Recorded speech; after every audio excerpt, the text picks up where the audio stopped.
My name is Sophia Thakur. I'm a poet, and thank you for coming to my TED Talk. Now, I know that I am not the only one who, when awkwardness or shyness gets a hold of my tongue, I prolong confrontation for way too long. But when the sun finally sets on my shyness and the moon brings with it a mouth, I finally open to speak about an issue and feel so much better once it's out. And I always wonder why I ever let my tongue get as heavy as the sea, but still try to keep the tide in me, as if movement isn't a requirement of freedom. As if the shore would ever shut down my secrets, as if the person I love wouldn't be there if I needed, as if releasing what's heavy can make me anything but lighter.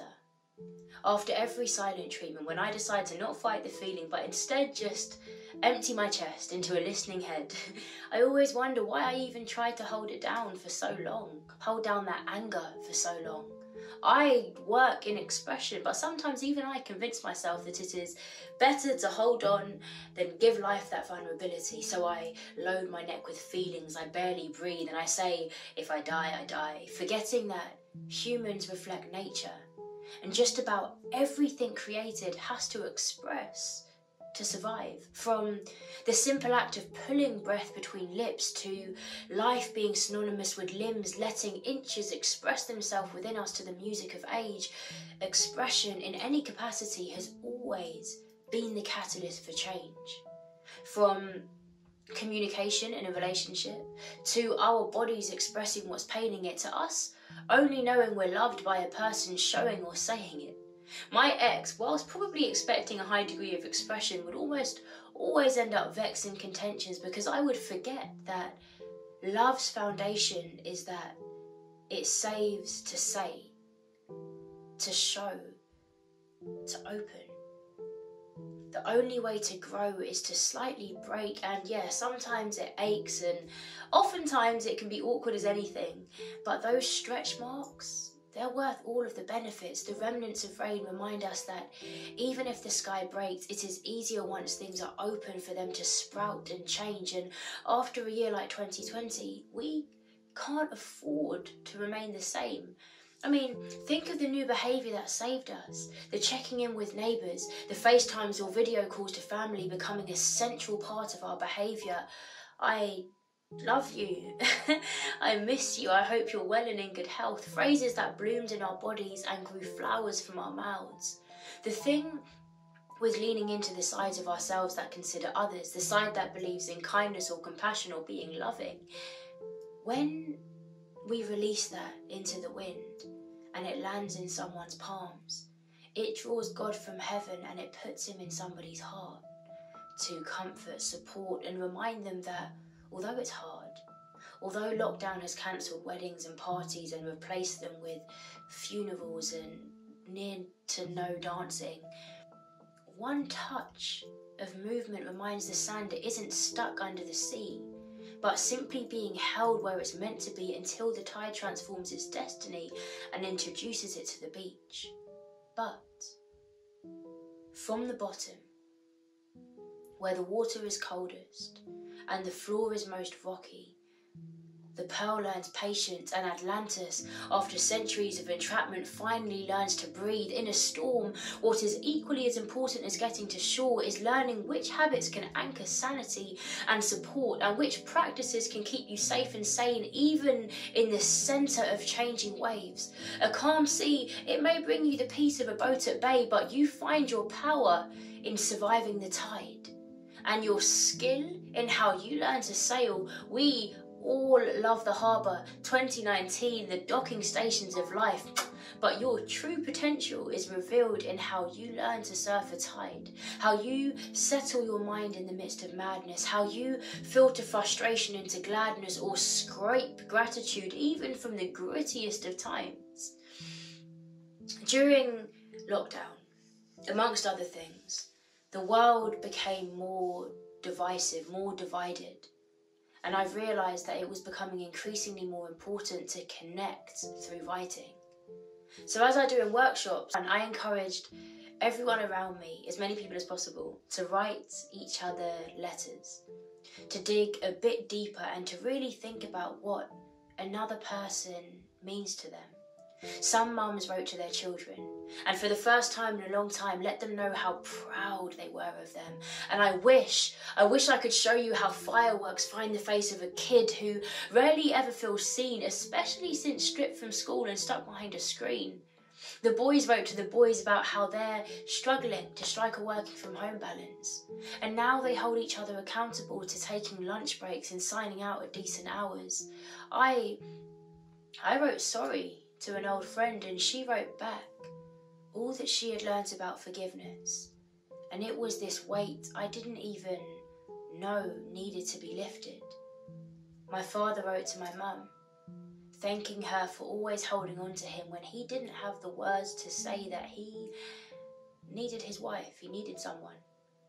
My friend wrote to me from the Maldives on the beach, and as I read his letter talking about love, a tear burned a path down my cheek because I had just come home from burying a friend, and with her kind of burying some faith, but through his letter I was able to swap out that anger for this peace and grace. This year, whether we opened up about frustration, fatigue, or shared ideologies, we were introduced to this level of expression that I hope we never retire. I hope we never grow tired of checking in. The flip side of that expression is suicidally stifling, and I don't say that lightly. There is literally a science to how deadly our silence is. On a basic level, when something upsets us or brings us joy, we feel that physically. Our body might cry, get heated, we might laugh or dance as a physical response to an emotional happening. The process of life is dualist in that one thing must always be expressed by another stage of something. We breathe in to breathe out, we hug our friends to deposit sentiment, we read a book to hold information in our heads, we listen to music to take our mind somewhere else. There is almost always a second step. Even if it's the last, even if we get to stage 2 whilst only regarding stage 1, it's still very much a dualist world. So what do you think happens when we prohibit the second stage of something from happening? Well, 1, we're playing with the natural order of things. We're freezing a baby in the womb. We're holding our breath indefinitely. We are starting a party in a room full of people in handcuffs. We're kicking a football into a boarded goal. We are rebounding back into stage 1 despite being built to move into something. And that not only challenges the process, but in stopping the expression of stage 2, we implicate and add unnatural weight back into stage 1. So when we become full of emotions, thoughts, ideas or worries, and we don't find a stage 2 to carry this weight into, we do run the risk of drowning or suffocating ourselves, of turning our skin into this big bag of things that we should have channeled elsewhere just to remain light.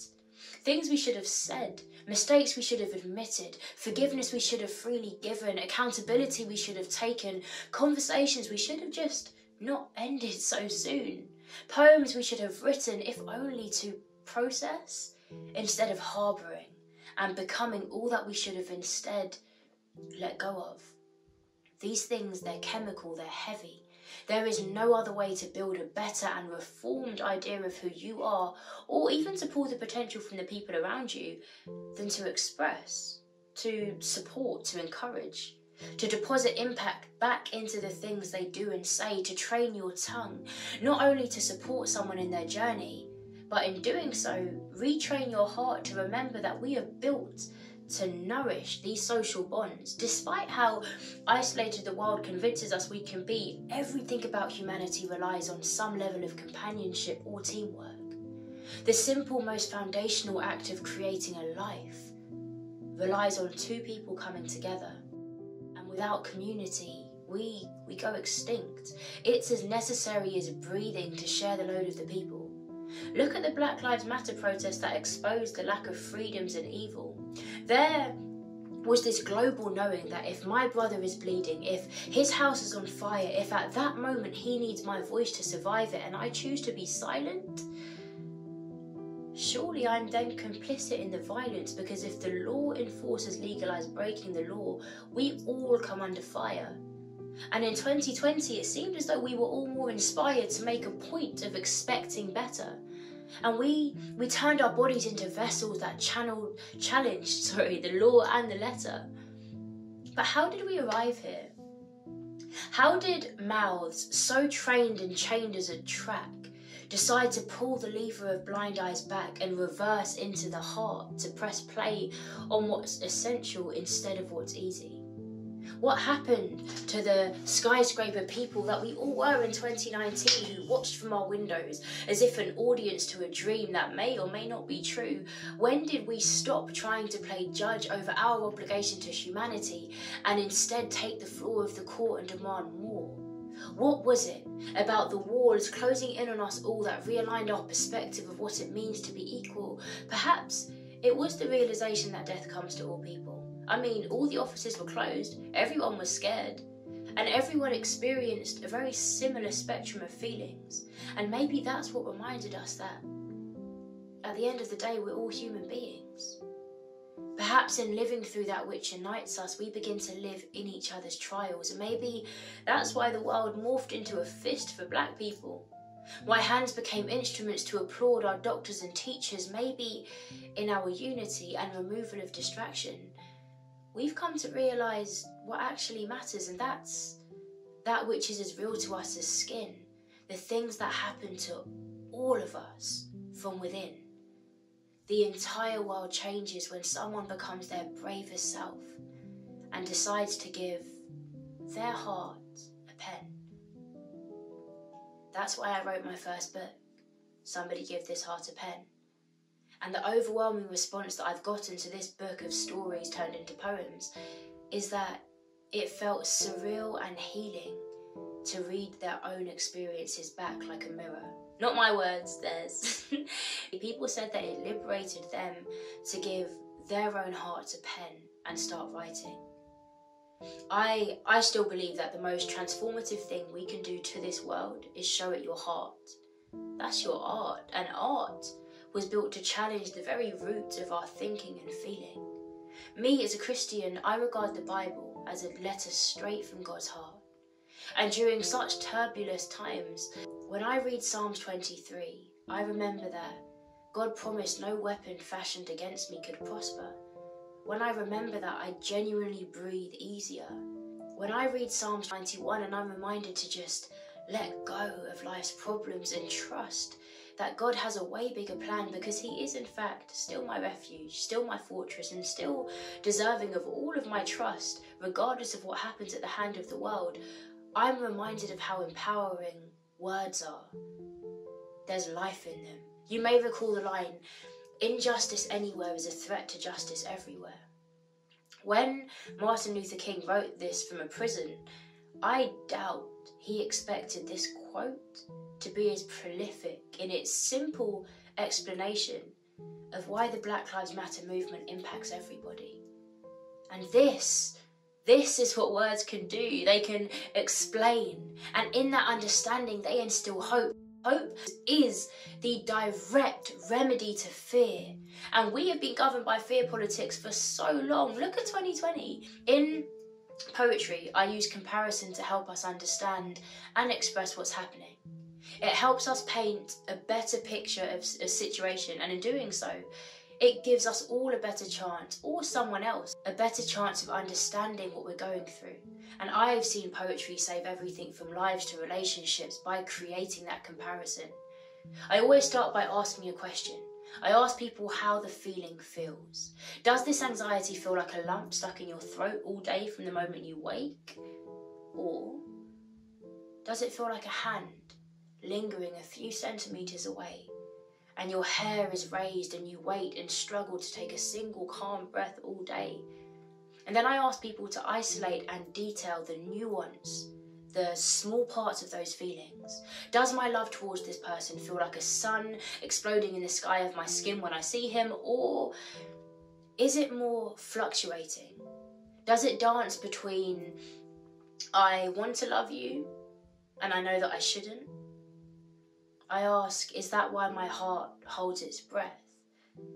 Why I convince myself in this relationship to not obsess or even expect? Has the blood from my last relationship filtered into my next? Is that what built these walls? These defensive, smart answers to questions that will probably genuinely ask from a good place. In poetry, we ask these questions to understand, to delayer, to find the seed from which our whole garden is grown, to understand why we behave and believe as we do, to ensure that we know what builds the home that we then go on to invite people into, the one we then raise, put children into. The centre of self-awareness and accountability is in the questions we feel brave enough to ask ourselves. Why do I feel like this? What started this feeling? Where am I projecting? How has this event impacted my behaviour? What from my past do I want to let have such a say in who I am today? And from that place of transparency with self, we begin to heal. We begin to take accountability for our character and deal with what's real, what's right and what's wrong with us. And hopefully, by the end of that reflection, that session, that poem or that song, we're closer to bridging the gap between who we were, who we are, and who we genuinely hope to become. In expression, we encourage that progressive fluidity, not just in ourselves, but breaking that dam in the people that we meet.